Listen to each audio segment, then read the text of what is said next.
Американға енді өзіңіз білесіз, жалпы Сафура Матен қызы жаңадан шығып келе жатқан батырларымыздың бірі. Жаңадан шыққан дегенде 21 ғасырда елге сіздердің арқаларыңызда насихатталып келе жатқан осы батыр апамыз қызымыз туралы толығырақ өзіңіз айтып өтсеңіз. Сафура Матен қызының айтыла бастаған көптен бері, тек оған қазақ халқының назар аударылған жоқ. Оның үлкен себептері болды. Өйткені Сафура Матен қызының ғана емес, кешегі Пугачев көтерілісі не үшін болды, оның мақсаты қандай болды дегенді орыстың кешегі коммунистеріне дейін айтқан жоқ. Олар тек шаруалар көтерілісі деді де қойды. Шын мәнінде оның несі түбірі тереңде жатқан үлкен мәселе, біз оған бармай-ақ қояйық. Себебі Ресейде Пугачевтің көтерілісі орыстың тәуелсіздік үшін күресі деуге болады. Неге дейсіз ғой? Ол Еуропамен қатар отырған Ресей Еуропасы дами алмайды. Сосын Еуропаның влияниесі өзінен өзі мықты болды. Неге орыстың дамуына әсері өте күшті болды. Оның айтсақ ол үлкен әңгіме.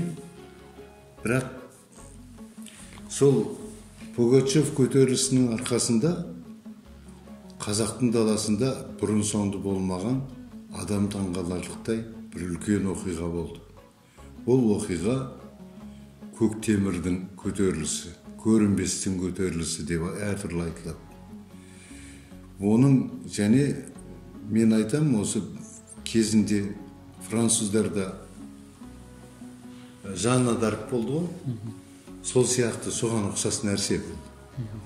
Негізі бұған дейін біздің тарих ғылымында Найла Бекмаханова деген атақты апамыз, баяғы атақты Бекмахановтың қызы, ертеректе сол Көктемірдің көтерілісі деген үлкен, өте қол-аяғы балғадай жақсы еңбек жазған. Бірақ неге екені белгісіз. Біріншіден оның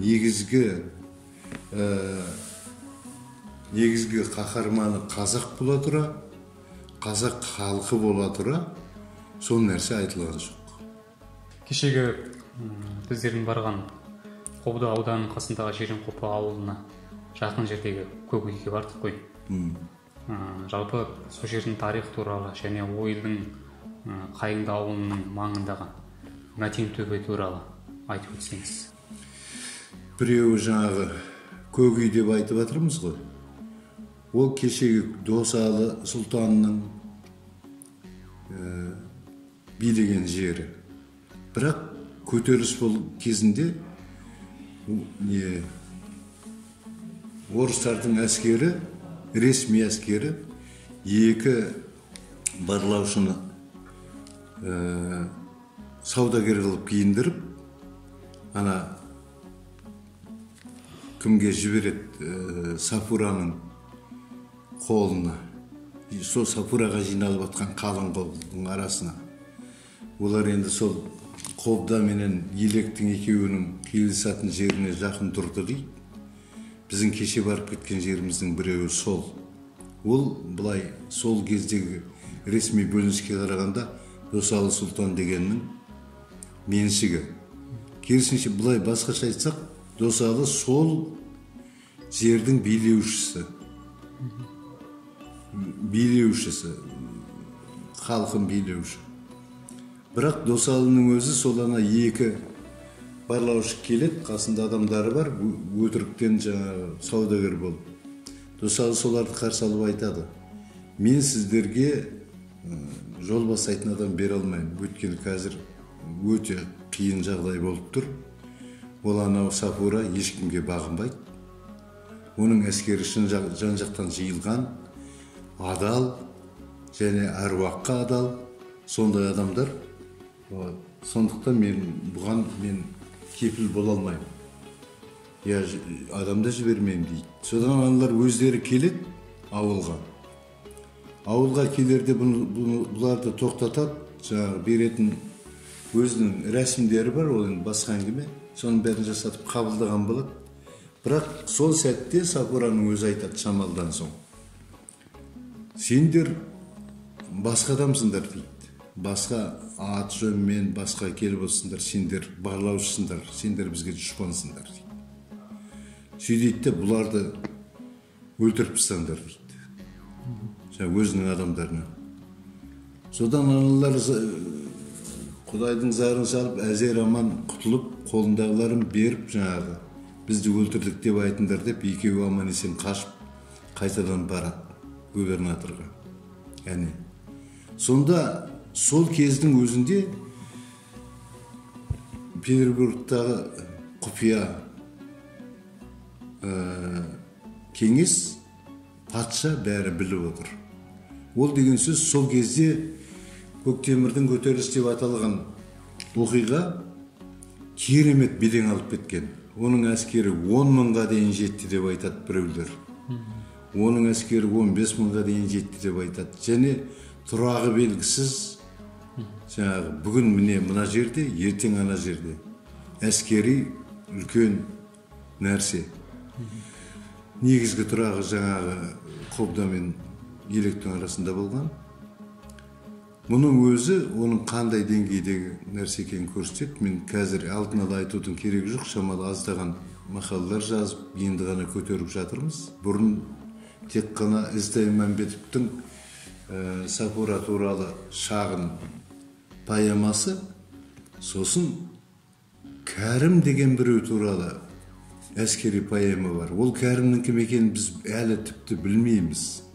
Ол кәдімгі Пугачевпен дос болып, артынан дос болып анттасып, артынан 3000 әскер ертіп барып, Қазанды шапты ғой енді Пугачев.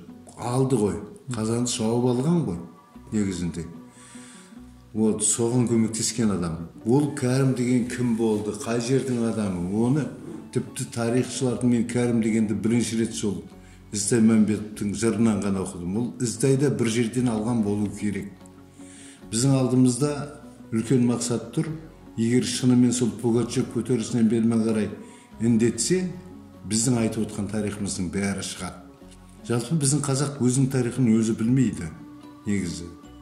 Мысалы, мына орда отырған Нұралы сол жаңа Көктемірді шабайын деп патшаға жағымпаздану керек қой енді.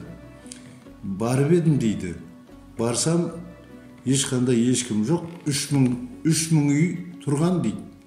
Ешкім жоқ, қиыл жаққа көшіп кетіпті дейді. Ол енді былай қарағанда, орысша айтқанда военизированный нәрсе ғой енді, әскери нәрсе.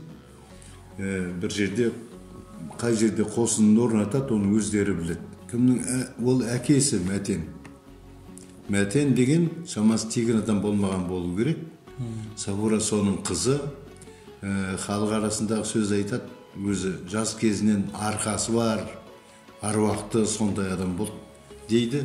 Әкесі неге ол мысалы осыдан 300 жыл бұрын өмір сүрген Мәтеннің аты бір төбеге берілген, Мәтен төбесі. Сол Мәтен төбесі әлі күнге дейін қалмай келе жатыр. Аса биік тау емес, іштем емес. Неге ол? Сол Мәтен төбенің болуының өзі ол үлкен нәрсе. Мәтеннің өзі ол кезде тегін адамға тегін олай ат берілмейді. Бір, екіншіден берілген ат біз білетін 3 ғасырда сақталып келіп, әлі сол Мәтен төбе болып тұр ғой. Мысалы, беріде жан-жағына жаңағы егін салған, халық сол жерден нәсібін тапқан деген сияқты. Жақсы, Мейірхан аға, рахмет. Осы қысқаша ғана ақпаратыңызға ой қалған істеріңіз орындала берсін. Әмин. Құдай бойыңызға қуат берсін.